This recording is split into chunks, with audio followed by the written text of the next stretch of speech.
me again. My name is Chris Seelbach. Since we have a little bit longer than the usual 90 seconds or 60 seconds, I'll just tell you a little bit about myself. I was born and raised in Louisville, Kentucky. You all might get this joke. My parents met when they were 15 and 16 on the Facebook of their generation, which was the CB radio.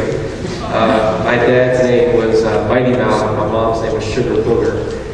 They met when they were 15 and 16 and have been together ever since. And when I was 18, I moved to Cincinnati to go to Xavier, and then I went to University of Dayton Law School. And for the last 6.5 years, I've worked for a marketing consulting firm. Along the way, I met a guy named David Crowley when he was running for City Council in 2001. And David inspired me to work with him and for him, and then to run for council for really two reasons. The one was that David spent his life in the military and the Peace Corps serving others. And he came back to Cincinnati because his brother passed away and he needed to take over the family business, Crowley's Pub in Mount Adams.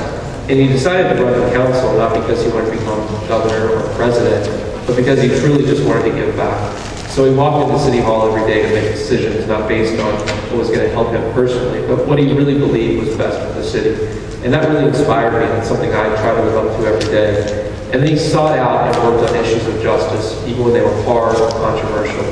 So that's why I ran for council in 2011. Why I'm running for re-election is because despite that some people try to make Cincinnati feel like the next Detroit or the doom and gloom, I actually believe we're heading in a good direction.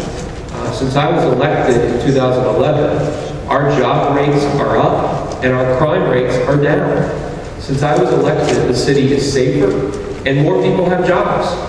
But we have to continue the progress. We have to continue making right decisions to move us forward.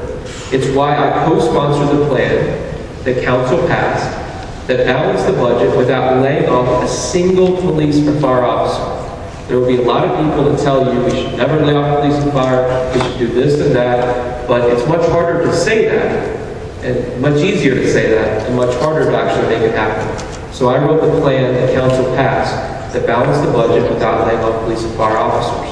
I cut my own pay to help balance the budget, and I oppose giving a city manager a raise and $30,000 bonus when so many other of our city employees, almost 6,000 of them, haven't seen a raise, even a quarter cent on the hour, in almost 6 years. And it's why I helped create Focus 52, to make sure that we use casino revenue to invest in our neighborhoods, and our neighborhoods outside of downtown over the Rhine.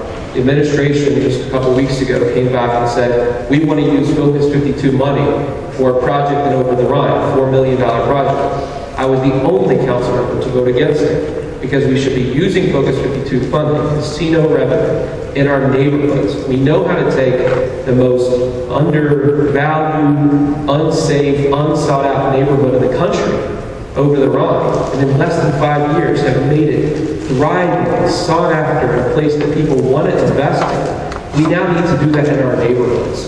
And that's why I'm committed to making sure we use actual money to invest projects like we've done it Over the Rhine. The first one's in Bont Hill towards Crossing. It's been a blighted area for many years. We've invested $6 million to make the property available and ready for mixed-use development. It will hopefully include a grocery store, retail, office space, housing, and really anchor the neighborhood to leverage private investment just like we've done it Over the Rhine. So I'm running for council because my parents always said that the best indicator of future behavior is past behavior. And I think that I've shown on council that I have the good judgment to move Cincinnati forward, to be safer, where more people have jobs, and where we spend money making good, wise investments that leverage private dollars and make us all feel like we want to live, work, and raise a family in Cincinnati. I'm proud to say that most of our problems have been the fact that we've lost population for the last 50 years. Our population now is stabilizing for the first time in 50 years. Every statistic we have says we're heading in the right direction. And I want to be a part of that conversation to make sure we continue that. So again, my name is Chris Seelbach. Thanks for having me.